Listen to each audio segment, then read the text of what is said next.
Good morning, good morning, good morning. Happy Monday, May 17th, 2021. This is Morning Joey. I'm your host, Joey Molinaro. Thanks so much for waking up with me. Hope your week's off to a great start. I got Happy Boy with me. I got Remy Boy with me right behind me. I got the lights on because it is rainy and dreary and drizzly and just cloudy and overcast in downtown Indianapolis. So it was a little dark and had to lighten it up a little bit. So sloppy, wet day in downtown Indianapolis, but we're feeling good and we're feeling excited because tomorrow is the day. Tomorrow is the day, May 18th, Tuesday, Barstool SportsBook live in Indianapolis, in Indiana, the state of Indiana. Tomorrow, Barstool SportsBook goes live. Be sure you go. It's really simple. It's just like any app or any social media thing you're trying to download. You just go to the App Store on your phone, your device, search Barstool Sportsbook. It's going to be the first one that pops up. You got Big Cat, you got Dave on there, Barstool Sportsbook and Casino. Download that. Be ready to go for tomorrow to be able to get in your Indy 500 bets, to get in your baseball, your NBA playoffs on the Barstool Sportsbook app. It's going live in Indiana tomorrow, May 18th. Mark the calendars, set the alert, set the reminder at midnight tonight to be able to do that. We got a bunch of great stuff planned. You got Dave coming, not this weekend, but next weekend for the 500 for different activities going on there. So be sure you're in on the action. All right, don't want to miss out on that. Tomorrow is the day. Barstool Sportsbook app going live in Indiana tomorrow. Very, very excited. Dave's been pubbing, the Brawl, him and Big Cat in there. He's been pubbing Rudy, him as Rudy, Hoosiers, that whole speech. A lot of great stuff. So, hey, good morning there, buddy. Tomorrow is the day. I'm going to be talking about it tomorrow. I'm going to be pushing it, but get in on it. Set the alarm, set the reminder for Tuesday, May 18th. In the state of Indiana, you can now, if you live in Indiana, like me, you will be able to bet with Barstool. You'll be able to have a sports book. It's clean. It's a dream. It's a really good setup. So be sure to set the alarm and set the reminder to be able to do that. And I had to remind you off the top, just like I remind you to subscribe to this channel. I released the first episode of Drivers Eating Donuts with Connor Daly on Friday. It seemed to go over pretty well. People seemed to be enjoying it. People liked it. Unfortunately for Connor, then on Saturday in the Grand Prix, he had another, like he talked about in the interview, another case of bad luck. He got zapped, man. And on the first turn, somebody clipped him, and he was down and out. But you know what? He's going to bounce back for the 500 coming up in 2 weeks. Looking forward to that. And so, yeah, subscribe to the YouTube channel. I changed it to now it's not Cup of Joey is the title. It's just my name. So you'll be able to search Joey Molinaro. Real easy. Picture of me. Simple, easy to find. Subscribe to the channel. I pubbed it out there yesterday. It's so frustrating why people don't subscribe to the YouTube channels, It's like KFC said. It'd be like going on Twitter and just, you don't follow the people that you want to follow. You just kind of see whatever pops up, Like you get this subscription, get to the people that you enjoy following, you like their content, subscribe there. And then it just comes up automatically, It's not any different than following people on Instagram or following people on Twitter. But yeah, because I have got more driver interviews, more driver conversations with us eating donuts coming. I filmed one yesterday. I'm filming one today after the show. Probably another one or two at least. Maybe I'll do one with Dave. And I don't know. I'll try to no promises on that, but I'll try to do all that before the end of May, and make this into a nice limited series. So yeah, look at John. He says, I'm a Connor Daly fan now, and I wasn't even a fan of race car driving. John, I appreciate that. Connor appreciates that, because in this series, I just wanted to be like two pals grabbing some donuts and a coffee, and they're hopping in the car to go somewhere, and we're just chatting. You guys are just along for the ride. Real casual. I don't really talk to them much about like the X's and O's of racing or anything. I just talk to them about donuts and about music, and me and Connor talked about mullets, and a few of the people, we were talking about conspiracy theories, whether we landed on the moon. It's just fun conversations. So if you missed it, Go check that out. Drivers Eating Donuts with Connor Daly is up now. Subscribe to the channel so you know when my next episodes of this limited series come out. Please, please, please do that. Greatly appreciated. I like the videos as well. From Chris. Oh, thanks, man. One of you who's sitting at work. Yeah, I released that this morning. So go check that out on my socials on Twitter and Instagram. And you know what? I'll even throw it up on YouTube. Another reason to subscribe. So thanks to those watching on Twitter. Thanks to those watching on YouTube as well. Check out this shirt, man. This is old school right here, baby.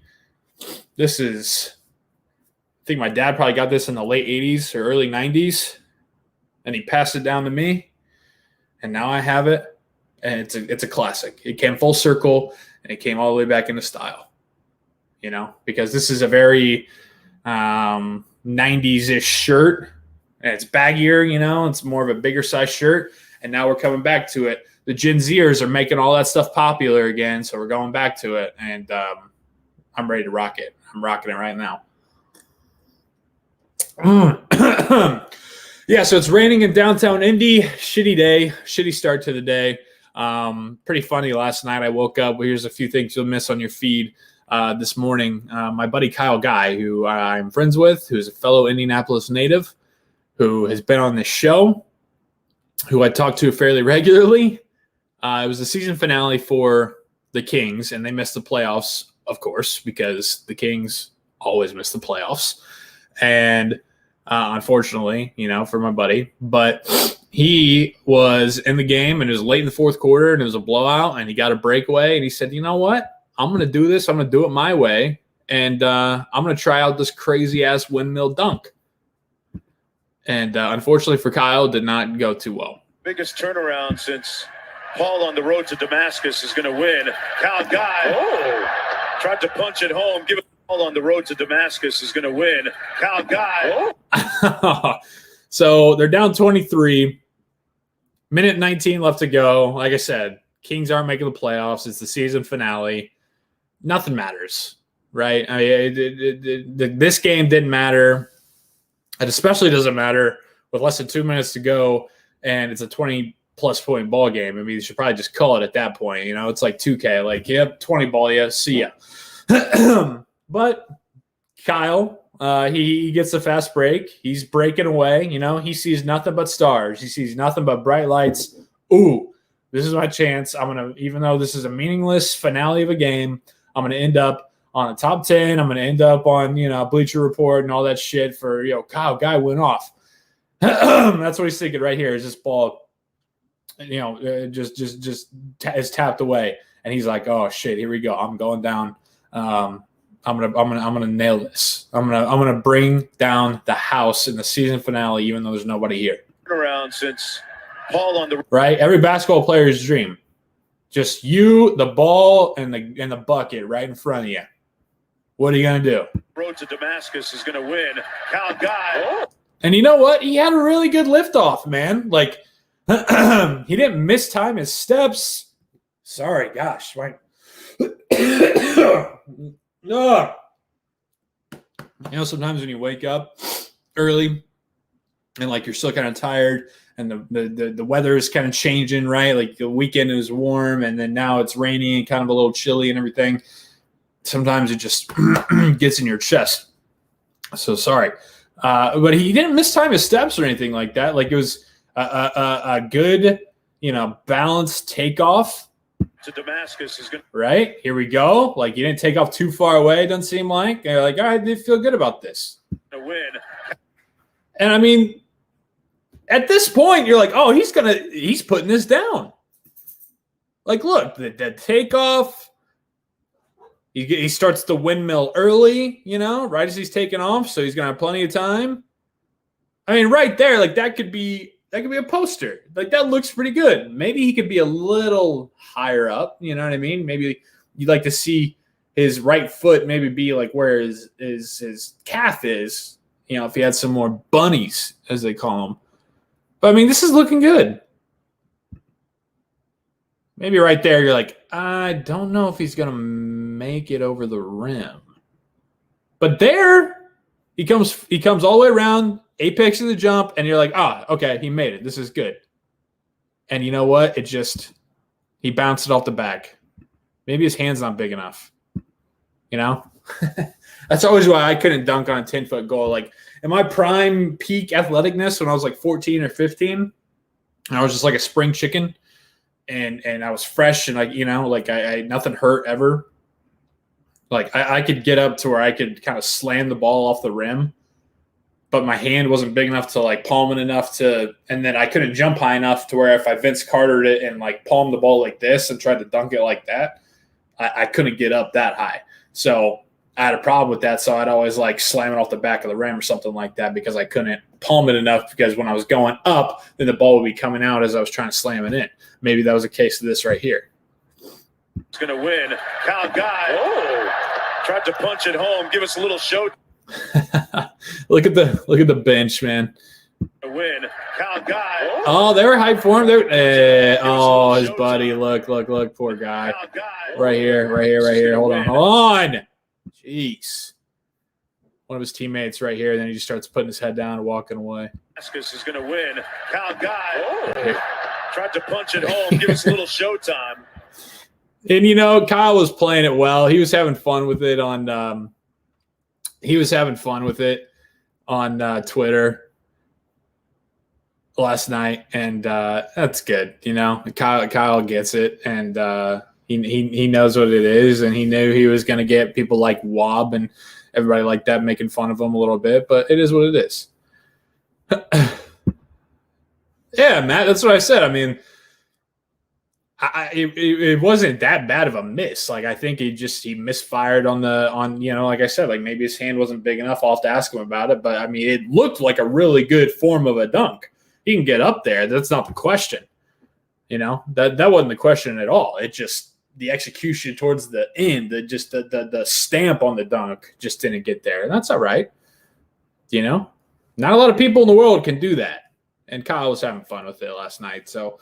No big deal. And like I said, at that point in a game, you saw the defense going back. Like you saw the way that that was literally like a YMCA pickup game, or like you go to your local church and you're playing hoops and you got, three or four of the 10 guys on the court are just lacking, and lagging.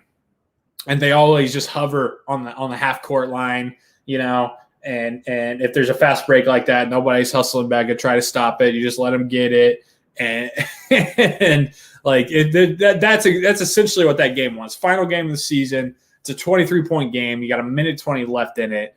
Everybody is just right around the half court line, just bouncing back and forth. They're hovering right there, waiting for the time to expire.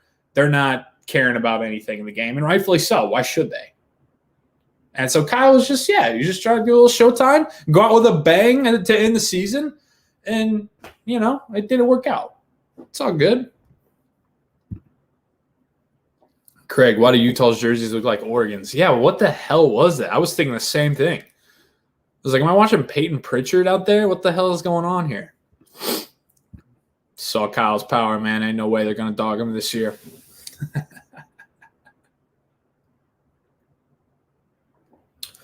Yeah, I agree. This is a good point. Jubal. It's not like it was planned either. You had to commit to that within a 3-second span. Right. Like, if somebody does that in the dunk contest, then to me, that's where I'm kind of like, because they had thought that out. They had planned, they're like, hey, I'm going to try to do this, like, lob it up and then grab it and do a windmill. And then, if they get stuffed by the rim, they had a plan that they had to build up from like half court. They didn't have any defenders. It wasn't in a live game. Then that's where you're just like, don't know. But Kyle, I mean, he saw an opening, live game, it was 3/4 court on the other end and got it lobbed up to him. He's like, you know what? I'm doing it. I'm doing it. Saw there's nobody around. Perfect time to pull out the windmill. Probably felt extra springy in warm-ups, He was feeling good. And he was feeling good. And so he trusted it. Maybe he hit one, like I said, pregame. And then he's like, you know what? If I get the chance, maybe his teammate looked at him and was like, hey, if you get the chance, you got to pull that out. You got to do that. It's a season finale. Hey, last game of the year, not holding anything back. We know. We know. Got the cash? Yeah. Thank you. We know. We know. Dan Fouts, Brent Musburger, Waterboy. And so that's what happened. And it's all good. Because he wasn't Worldwide Wob tweeted about it. And Kyle quote tweeted it. It was just like, hey, I'm just glad I got a tweet from Wob. So, if he's being a little, a little sour about it, a little salty about it, then it'd probably be a little bit easier to give him shit. But he's having fun with it. He's having fun with it. How about Craig? Let me shift gears to this. Quick pivot. Quiddy and Deo were slam dunk picks by Ballard. We're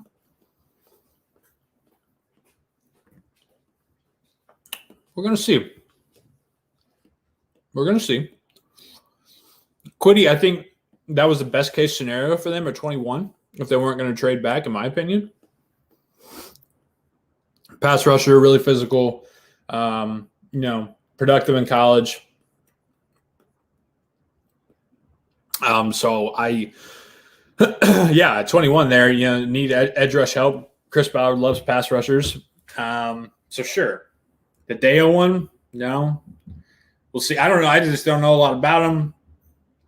I guess we'll see. Hasn't had that much luck drafting edge rushers, So we'll see. Ooh. We will see. But it's raining, and it made me think about indoor recess, man. Back in the day, of course you were shitty if it was raining. But then once you got older, you kind of weren't.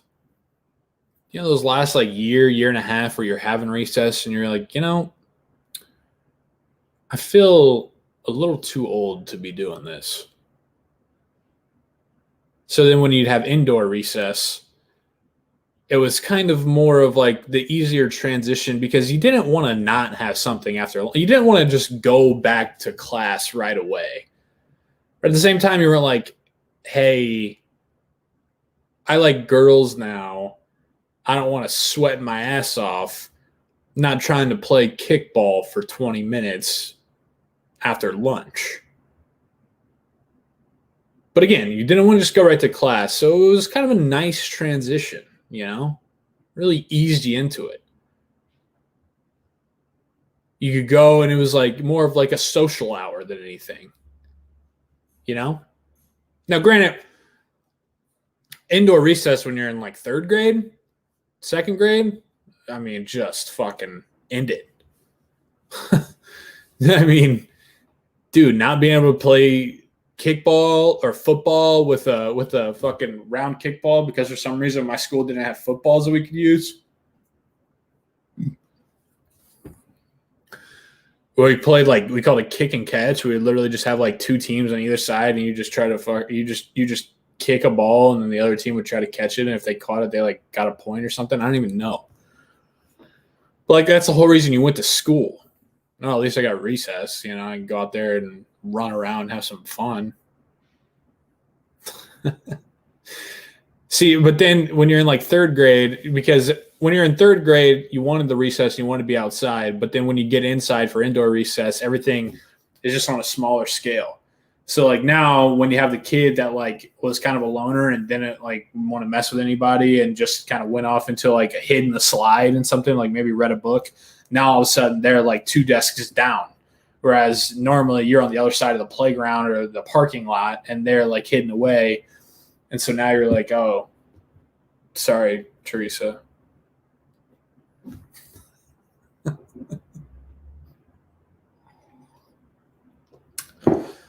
It was kind of cool though with indoor recess because with the teacher being in there, there was an understanding because they know it's still recess that they kind of had to let you wild out a little bit. And so you had more of a leeway to be loud and crazy inside the classroom, even when the teacher was in there, because you're it's recess. if it got too wild, then all of a sudden you'd have the teacher that would, they would start to get a little shitty, freak out, make everybody kind of, go back, sit at their desks, or you would have to take like 2 minutes of like quiet time to then regain the rest of recess because you're being too wild. But there's still kind of that like, you're no longer our teacher, you're like our parent. And we're in the living room being loud, and like you just kind of have to deal with it when you were in like second or third grade. But yeah, then when you get to like sixth grade, that was the last year of recess for me, sixth grade. And it's like, like I said, most of the time you're like, I don't really want to go outside anyways, but this is cool that we can like sit in here and we don't have to get hot. And, now it's easier to like flirt with some girl who you want to flirt with. Or you could just maybe, if you wanted to be wild, you could like work on some schoolwork, get ahead on some homework. I never particularly did that because I just was one of those that put off schoolwork until the absolute last possible moment that I could do it. But there's definitely those kids that would be like just fucking pounding away at their notes or at their worksheets or whatever, just trying to get ahead, And I was like, damn, like, I guess that's smart, but don't you want like a little mental break, Don't you want to laugh?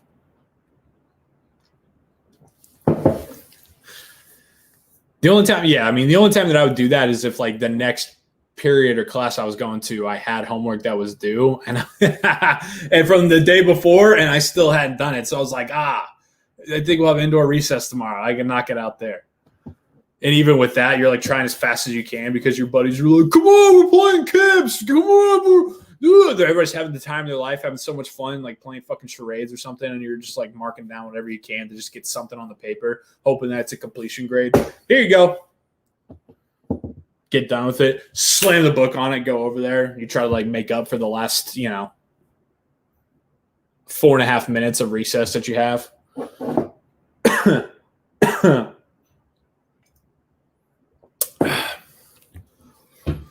Adult recess, Would people like that? I feel like that'd be like a trendy thing that like new like tech companies or like startup companies would do, Like you're being recruited to go work there. And you like walk into this room and they have like ping pong tables and like a Nintendo 64 and like a fucking elliptical. And you're like, what is this? And they're like, oh, so we actually don't only encourage, but we recommend that after you have your lunch break, you then take 25 minutes of personal time to just kind of refresh and reevaluate and just kind of get some time for you to release all that part of work. And you're like, oh, damn, okay. This is cool. Never going to get on the elliptical, but, I could work on some time trials in Mario Kart. I think people would like that. If like collectively, I don't know if they do it collectively because everybody's like, hey, we got to get our work done. We got to go.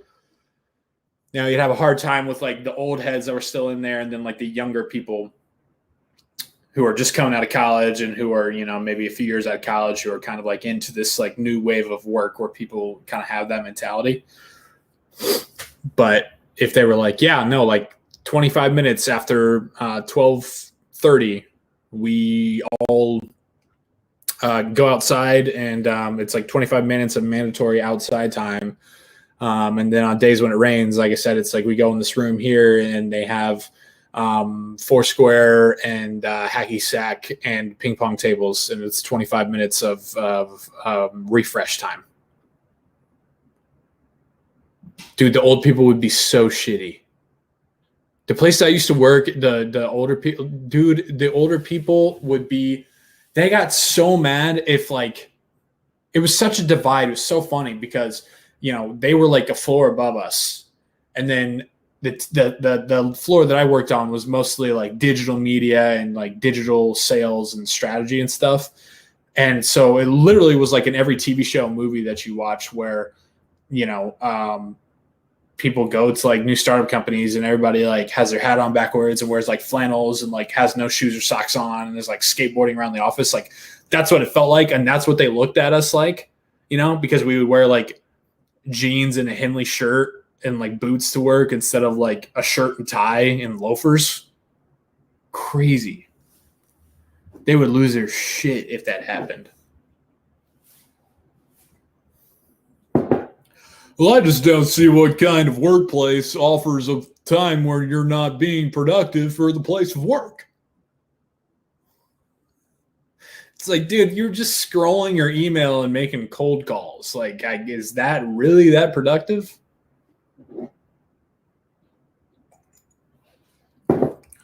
It's not called fun. It's called work. And I'm here to work. You're like, yeah, man, that's why you're 44 years old and you have gray hair that falls out and you're 30 pounds overweight. Got to take some time, man. You got to refresh the mentals.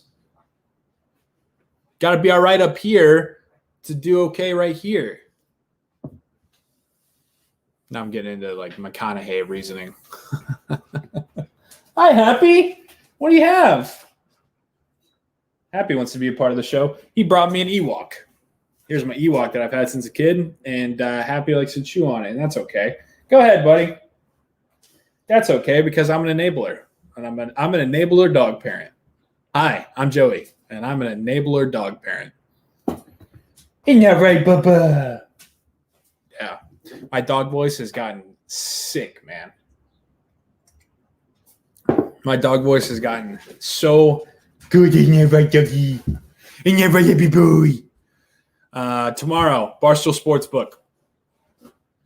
Barstool SportsBook happening tomorrow in Indiana. It's already live in Illinois, Michigan, Pennsylvania, Indiana. Live tomorrow. Set the alarm. Set the alert. Tonight, you're snoozing. You're up still. 12 o'clock, 12:05.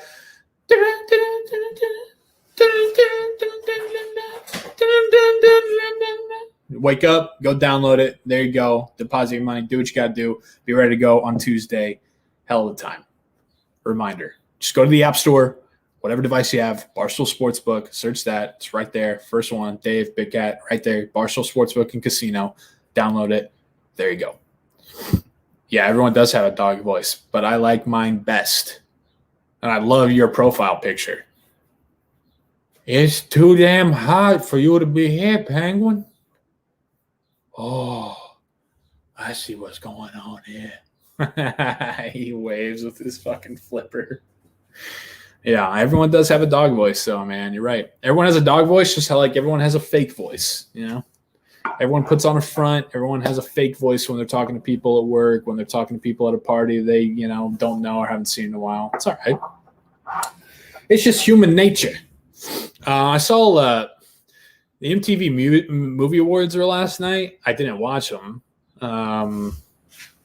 for obvious reasons, but I saw this clip on Twitter, and it was Addison Rae and the kid that she's starring with. Here we go. Yeah, here we go. Addison Rae kissed her. He's All That co-star on stage of the 2021 MTV Movie Awards, and it was a weird kiss.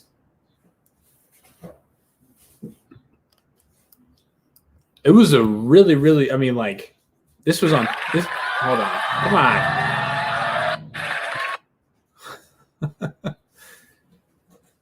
They're like promoting the movie, I guess. Here we go.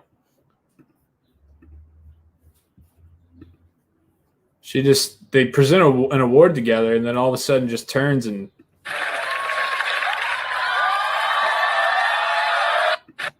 apparently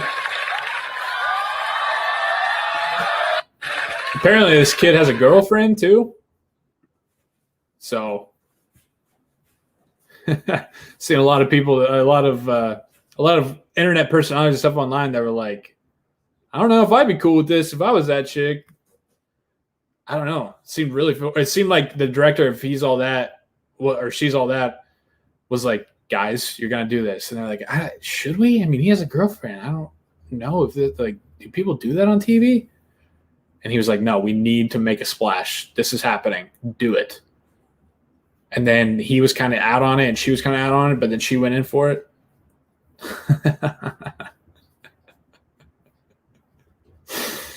Thanks, Jake. Appreciate it, man. For those who haven't seen it yet, who are just joining, one of the OG posters. Yeah, dude. Beefaloon. Didn't look like it had been practiced. Right. That's what I'm saying. He kind of was like, I didn't think we were doing it. Guess we're doing it. I'm going to make the most of it. Here we go. Yeah, so I was like, all right. That was on my feed this morning. Whatever. Do it fast with Photoshop. Okay. Sportsbook tomorrow. Really excited. Drivers eating donuts. I'm filming another interview after this. So I'm going to wrap up a little bit early here. Film another interview with the driver after this. And I wouldn't even call it an interview, man. We're just having fun. We're just like shooting the shit. You know, I'm not really like asking. It's just a conversation. That's how I like to interview people. Like, I just like to just talk to them. You know, I go in with an idea and like a little bit of a sense of, you know, what I want to talk about, obviously, because I want to be somewhat prepared. But like, I just like to go in with an open mind of just, hey, I'm going to listen and something comes up. We're going to talk about it. Burpee boy number 1. And that's it. So drivers eating donuts I'm going to have a few more special guests. Had Connor Daly last Friday. Go check out that interview. It's on barstoolsports.com. It's on this channel as well. Subscribe to this channel, obviously, so you know when my next series of interviews and conversations comes out. So drivers eating donuts, very pumped about that. Still more to come with that. And then the Barstool Sportsbook happening tomorrow in Indiana, live in Indiana. Set the alarms. Be sure to have it ready to go to download tonight, midnight, tomorrow. Be able to use it. You can already download it actually right now. I misspoke. You can download. I have it on my phone. You can download it. You can have it ready to go. You just can't use it and bet until tomorrow. It's going to be live tomorrow, so you can download it now, live tomorrow, to be able to place bets responsibly, of course. But then we'll be good to go. Yeah, it'll be a ton of fun. Make sure you have that ready to roll tomorrow. Barstool Sportsbook app live in Indiana. Pumped about it. We'll be there to talk to you more about that tomorrow, live at 9. Enjoy indoor recess.